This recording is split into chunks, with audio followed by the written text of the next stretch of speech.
Hello दोस्तों, कैसे हैं आप। स्ट्रॉन्गेस्ट हंटर की एपिसोड 51 के साथ हाजिर हूँ। एपिसोड की शुरुआत में हमें मिंग दिखाया जाता है जो रिवर के साइड बैठा होता है और तो वहाँ पे गॉडेस अपीयर होती है और वो मिंग से एक सवाल पूछती है कि मुझे एक चीज समझ में नहीं आई। मिंग उससे कहता है कि तुम्हें क्या समझ में नहीं आया। वो गॉडेस उससे कहते कि मुझे ये बात समझ में नहीं आई कि ये जो प्रोफेसर था वो कौन सी साइड पे था।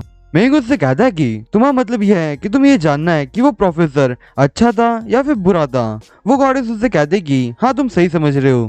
मिंग उससे कहता है कि मैं फिलहाल तुम्हें एकदम अच्छे से तो रिप्लाई नहीं कर सकता, पर मैं तुम्हें इतना तो कह सकता हूँ कि वो जो प्रोफेसर थे उनको उनके ऊपर बहुत सा गिल्टी हो रहा था क्योंकि उन्होंने जो काम किए थे उसके कारण। वो गॉडेस मिंग से कहती कि हाँ मैं तुम्हारी बात समझी कि वो अच्छे साइड पे था, पर उसने एक गलत काम किया था कि एक डॉक्टर को उसने ऐसा मेथड सिखा दिया जैसे वो मॉन्स्टर्स के अंदर से उनका ब्लड एक्सट्रैक्ट कर सकता है और फिर उसी कारण ही लैंड एंड सिटी के अंदर बहुत ज्यादा अमाउंट में डेथ्स होने लग चुके थे उस मॉन्स्टर के कारण। मिंग उससे ज्यादा उदास होते हुए कहता है कि हाँ तुम सही समझी हो, पर यहाँ पे जो मेन मास्टरमाइंड है वो ये लोग नहीं है, उनसे ही बढ़ के एक ऐसा बंदा है जो लोगों की जो वीकनेस है उसे पकड़ते हुए उसका गोल कंप्लीट कराता है बाकियों से। और उस बंदे के जो मेन गोल्स हैं वो ज्यादातर हर जगह पे डिस्ट्रक्शन फैलाना ही है। वो गॉडेस मिंग से कहते कि क्या तुम उस बंदे को पकड़ना चाहते हो। मिंग ज्यादा सोचते हुए कहता कि मैं फिलहाल खुद भी नहीं जानता कि मैं क्या करना चाहता हूँ, पर मैं यहाँ पे फिलहाल एक ही चीज सोच रहा हूँ कि ये जो प्रोफेसर हैं वो बहुत ज्यादा स्ट्रॉन्ग और एकदम मिस्टीरियस थे। वो गॉडेस मिंग से कहते कि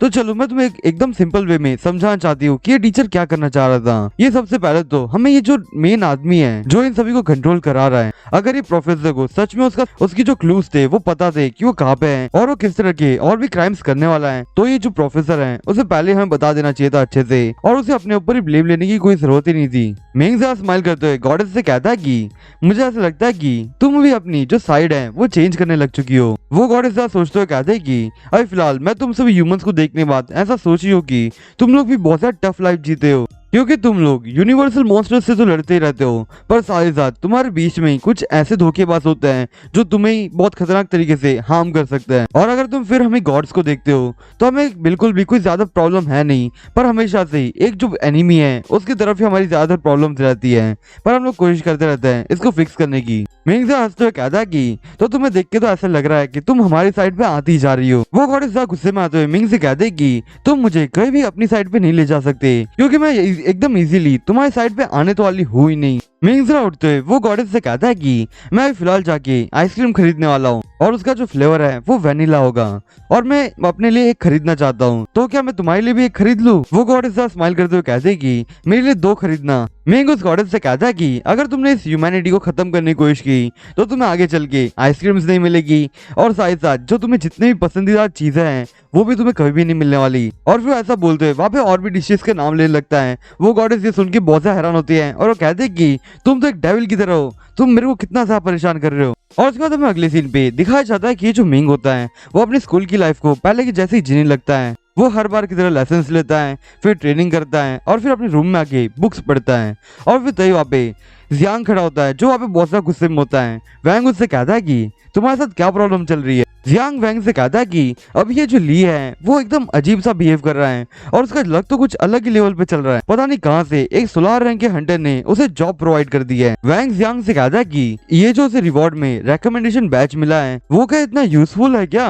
वैंग सा जोश में आते हुए कहता है कि ये तुम्हें नहीं पता क्या, ये जो बैच होता है वो बहुत ज्यादा काम के होता है, क्योंकि कहीं भी ये जो मिस्ट्रियस ड्रैगन फ्रैंक ग्रुप है उन लोग अगर कोई ऐसा बंदा चाहिए जो बहुत ज्यादा स्ट्रॉन्ग हो तो वो लोग पहले तो ये सारे बैच को चेक करता है और फिर वो बैच चेक करने के बाद उस बंदे को रिक्रूट कर लेता है। तब फिर उतने में वहाँ पे लिया आता है और उन लोगों से कहता है कि तुम लोग यहाँ पे ड्रैगन फ्रैंक के बारे में सोच रहे हो, तुम लोग यहाँ पे सपने देखना बंद कर दो, क्योंकि मुझे पता है कि तुम सिर्फ सपने में ड्रैगन फ्रैंक के मेंबर बन पाओगे। और फिर ली उन लोगों से और मजाक बनाते हुए कहता है कि तुम लोग जैसे ही अपनी ग्रेजुएशन कंप्लीट कर लोगे और फिर तुम्हें जॉब नहीं मिलेगी तो तब तुम लोग मेरे पास आ सकते हो, मैं तुम्हें हायर करूंगा। जियांग सा गुस्सा होते हुए उससे कहता है कि तुम्हें क्या लगता है कि मैं तुम्हारे लिए काम भी करूंगा और तुम इतने ज्यादा क्यों एटीट्यूड में आ रहे हो, तुम अपने आप को क्या ही समझ रहे हो। ली जरा स्माइल करते हुए कहता है कि मैं स्कूल का 2nd क्रेडिट मेंबर हूँ और मैं तुम्हें ये चीज कितनी बार ही बताऊं, पर चलो छोड़ो इन सारी बातों को, क्योंकि तुम लोग ये बात ही समझ ही नहीं सकते, क्योंकि तुम्हारे पास इतनी समझ ही नहीं है और इसी की वजह से मैं तुम्हें हायर नहीं करने वाला। पर यहाँ पे एक ऐसा बंदा है जो बहुत ज्यादा स्मार्ट है, मैं शायद से मिंग को ही हायर कर लूंगा, ली मिंग को ऑफर देते हुए कहता है कि अगर मैं कहीं भी एस्ट्रोनॉमी ग्रुप और या फिर ड्रैगन फैंग का मेंबर बन जाऊं तो क्या तुम मेरे असिस्टेंट बनना चाहोगे। मिंग से स्माइल करते हुए कहता है कि हाँ मैं तुम्हें ज्वाइन करना चाहूंगा। और फिर अपने मन में सोचते हुए कहता है कि बेटा तुम जिस खेत की मूली हो ना, मैं उस खेत का फार्मर हूँ, मैंने तुम्हें जॉब प्रोवाइड की है और तुम ही मुझे अपना असिस्टेंट बनाना चाहते हो। तभी जियांग ये सुन के बहुत ज्यादा गुस्से में आता है और वो कहता है कि ये बंदा अपने आप को समझता क्या है, ये सिर्फ यहाँ पे अपने आप से फ्लैक्स करना चाहता है। ली वहां से जाते हुए उन सभी से कहता है कि मेरे पास बहुत ज्यादा इंपॉर्टेंट काम है जो तुम लोगों से भी ज्यादा इंपॉर्टेंट है, इसलिए मैं यहाँ से जा रहा हूँ। और फिर वहां से जाते हुए उन लोगों की तरह और बेइज्जती मारते हुए कहता है कि मैं यहाँ पे एक 16 रैंक के बंदे का काम कर रहा हूँ, अगर तुम लोगों को 16 रैंक के हंटर का कोई काम मिल रहा होता तो तुम तो उस चीज को संभाल भी नहीं पाते। मैंग उससे कहता है कि तुम्हें ये जो जॉब मिली है क्या तुम उसे कब तक कंप्लीट करने वाले हो। ली उससे कहता है कि मैं इस जॉब को बहुत जल्दी खत्म करने वाला हूँ, पर तुमने मुझसे ये सवाल क्यों पूछा। मैंग उससे कहता है कि मैं तो तुम्हें सिर्फ ऐसे ही पूछा था। और फिर तभी मिंग के रूम के अंदर पिंग आता है जो मिंग से कहता है कि मुझे लगा ही था कि तुम इधर ही मिलोगे मुझसे। और फिर पिंग मिंग के पास आते हुए कहता है कि क्या तुम एक चीज भूल चुके हो, तुमने मुझे पिछली बार एक प्रॉमिस किया था कि तुम मेरे साथ पार्टी में आने वाले हो और अब तुम मुझे इस बार तो मना नहीं करने वाले। मिंग पिंग से कहता है कि मैं इधर ही ठीक हूँ, मुझे उस पार्टी में नहीं जाना है। पिंग मिंग से कहता है कि तुम ऐसी चीजों को मना ही कैसे कर पाते हो, तुम हमेशा से इस डोरमेट्री के अंदर रहते हो और तुम बाहर की दुनिया कब देखना चाहोगे, और क्या तुम्हें पता नहीं कि इस तरह की जो पार्टीज हैं वो बहुत ज्यादा रेयरली मिलती हैं। तो अब तुम मेरे साथ चलो बाहर और क्या पता तुम वहाँ पे जाके कुछ अलग अलग टाइप की फ्रेंड्स ही बना पाओगे। जियांग पिंग से कहता है कि क्या यहाँ पे गर्ल्स भी आने वाली है। पिंग उससे कहता है कि हाँ वहाँ पे लड़कियां तो आने वाली है पर वहाँ पे कुछ अननोन गर्ल्स भी आने वाली है। तभी पिंग और जियांग बहुत ज्यादा खुश होते हुए कहते हैं कि क्या हम लोग भी तुम्हारे साथ चल सकते हैं। पिंग उससे कहता है कि हाँ तुम लोग चल तो सकते हो, मुझे कोई प्रॉब्लम नहीं है। और फिर ऐसा बोलते हुए वहाँ से चले जाते हैं। और फिर वो लोग जैसे उनकी डोरमेट्री से बाहर निकलते हैं, फिर वो लोग वहाँ से रिसर्च डिपार्टमेंट के पास से पास होते हैं। मिंग उस डिपार्टमेंट को देखते हुए कहता है कि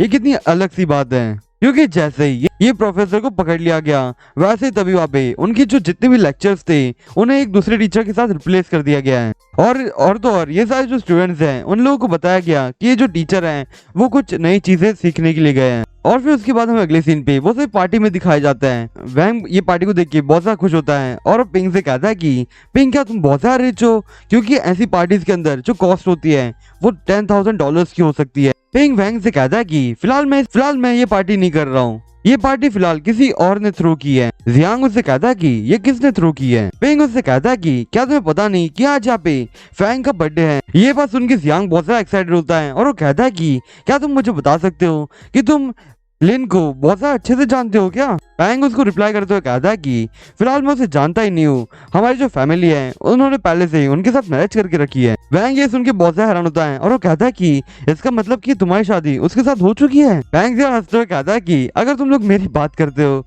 तो अगर मैं पोजीशन के हिसाब से देखूं तो वो मेरी आंट लगती है। और फिर पैंग एक चीज को देख के जरा हैरान होता है और फिर वो उन सभी को कहता है कि तो चलो अब हमें दूसरी तरफ जाना चाहिए। और फिर जैसे ही वो लोग उस तरफ जाते हैं जियांग जरा हैरान होते हुए कहता है कि क्या ये सच में वो थर्ड गॉडेस है जिसका नाम चैंग नियान है और ये आइस प्रिंसेस है। और फिर तभी वहाँ पे हमें वो थर्ड गॉडेस दिखाई जाती है और फिर हमें वहाँ पे लिन भी दिखाई जाती है जो दोनों वहाँ पे एक्चुअली वो दोनों डांस कर रहे होते हैं साथ में। और इन सभी का डांस देख रहे होते हैं वो सारे लोग कहते हैं कि ये दोनों कितना अच्छा डांस करते हैं। और फिर तभी टैंग और फैंग एक पोस्ट बनाते हैं और फिर तभी ये देख के वहाँ पे जो ऑडियंस होते हैं वो कहते हैं कि हमने कभी नहीं सोचा था कि इन दोनों के बीच में इतना अच्छा रिलेशनशिप है। तो दोस्तों आज के लिए बस इतना है, मैं आपसे फिर मिलूंगा इस सीरीज के अगले एपिसोड के साथ, तब तक के लिए बाय।